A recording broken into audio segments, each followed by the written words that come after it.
Hey folks, King's Drummer here, and over the weekend I accumulated quite a bit of records, so I'm real eager to show them off, so let's get started here. The first one I got is from Dire Straits. It's called Love Over Gold, and I like Dire Straits, but I never really dove into their albums much.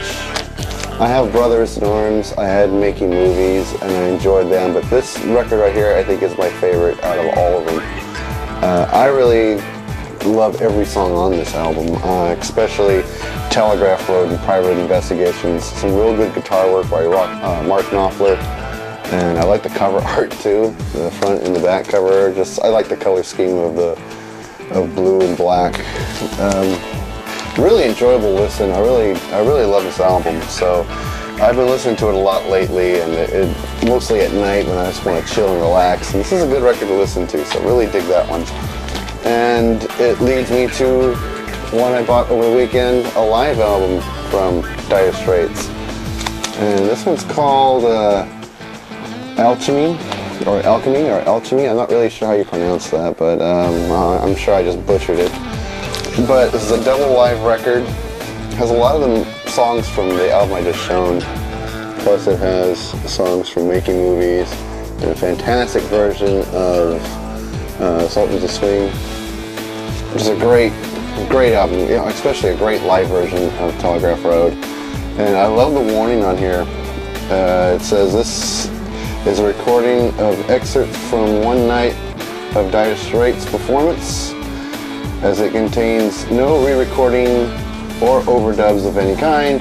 There are occasional stage buzzes, and it's true. I mean, this is a true live recording, and that's kind of what I like about it.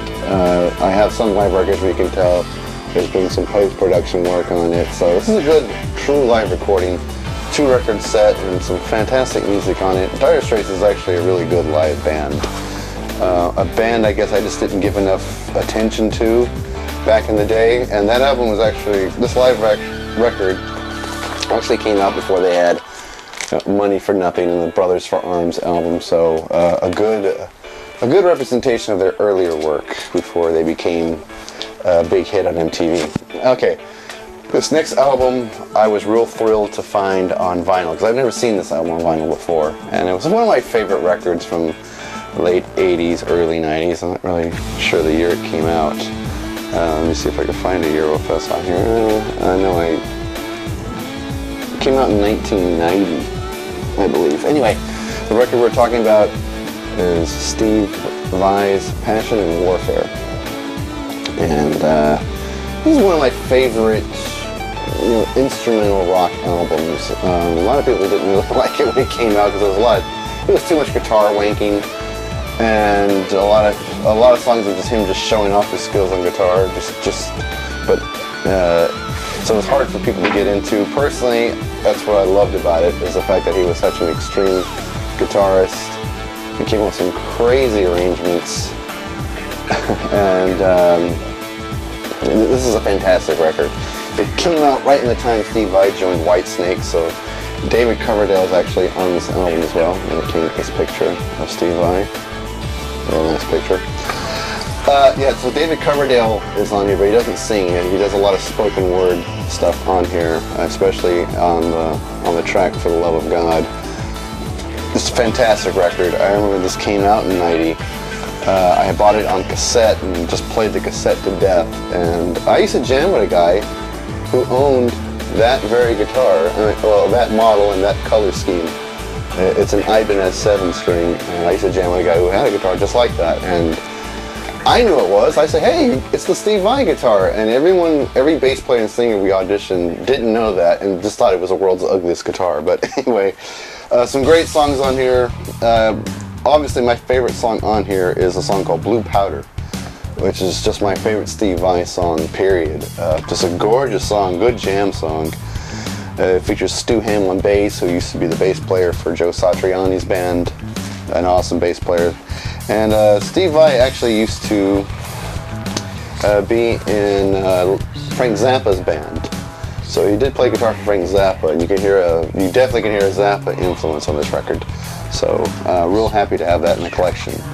another cool guitarist whose records I'm starting to get into, and that is Steve Hackett. This one's called Highly Strung. And this is a, as you can see here, this is a, can't read that, can you?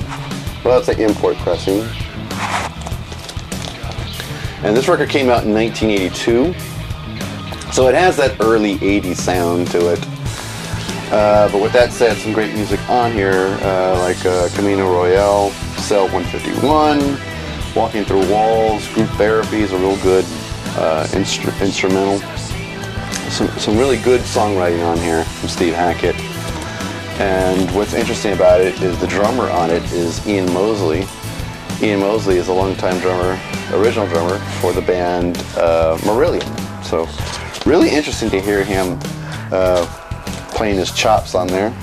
And as you can see, it is on the Charisma label. So really cool to have this. I dig that song 151.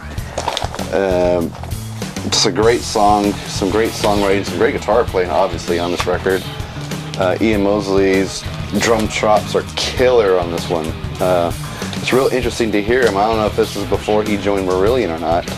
Probably if it came out in 82, but I have to investigate that and see exactly when Ian Mosley and Marillion got started. But real interesting to hear him on this record. And I bought a 12-inch single of the song 151 by Steve Hackett. So here's a 12-inch single. This plays on 45 speed, really. And the first side of it is the song Cell 151, but the back side of it are two really good live tracks. Air Conditioned Nightmare and Time Lapse. I think both were, well, Time Lapse is definitely recorded from Milton Keynes. I'm not sure where Air Conditioned Nightmare was taken from. Let me see if it says here on the label here. No, it just says live version. So let's assume they're both from Milton Keynes. And as you can see, this is also the Charisma label. So really neat to have that. I love this picture here in the back. Nice live cover, picture of a live performance. And it has some tour dates from 1983. So this is a good 12-inch single that I was actually promoting a tour. So real interesting to have this. I love this cover too. So a great song. So Steve Hackett, Cell 151. And Steve Hackett actually appears on this record. This is a new record, and I finally got it. You figure I'm such a Porcupine Tree fan, I would have had this right at least. And hold on, let me adjust the mic here. I got a little clip-on mic here, and the color keeps fucking with me. All right, so I finally did get this album, and I really do love it. Steven Wilson's new album called Grace for Drowning, and I don't really remember the exact release date. It's been out for a couple weeks now, but I'm just getting my hands on it, and I really love what I heard so far. I only listened to this record one time, and you really have to listen to these records quite a few times to get a feel for it, but it's a great album. Steve Hackett does appear on this one, as well as Jordan Rudess from Dream Theater. He plays piano on 2 songs. Tony Levin plays bass on here on a couple of tracks. And this is just a fantastic record. I really loved what I heard so far. I had Steven Wilson's first solo album on CD and enjoyed that one. And this one is just as awesome. Actually, I think I like this one more. It's a 2-record set. Side 3 is entirely one song, which is called Raider 2 actually.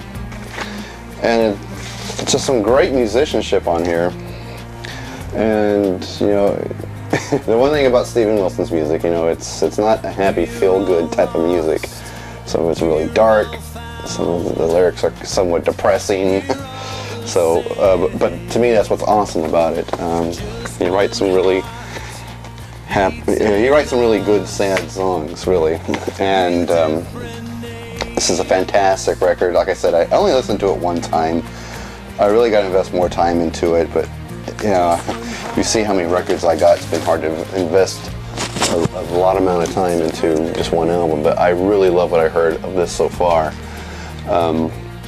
just the dynamics in his songwriting, the texture, and all his compositions. I mean, very similar to Dream Theater as well, but I mean, this is a different style all its own. And, there's some really good stuff on here, so really glad I picked this up. Grace for Drowning by Steven Wilson. I went to a used record store here in town, which is called Rasputin. So every time I say I go to my local store, I'm talking about a store called Rasputin.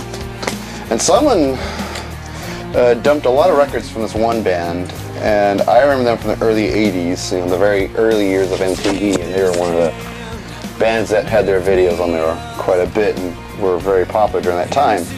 And that band is Romeo Void, and someone must have brought in all their records, and I went and bought every one of them. This one I got here is called Instincts, Romeo Void, and this one has that song, A Girl in Trouble. It was a great song. I remember the video for that one. I spun this a couple nights ago and really had a lot of fun listening to it. Your Life is a Lie I really liked, as well as the song Instincts, and Out on My Own was a really good song. I mean, this is a good album. I really love this one. And I got the Never Say Never EP. This one person must have brought all this in. I went to my local store, so I got about Romeo Void in the dollar bin. So really good. I mean, it has the song Never Say Never, which became like their anthem song in concert. So really good there. And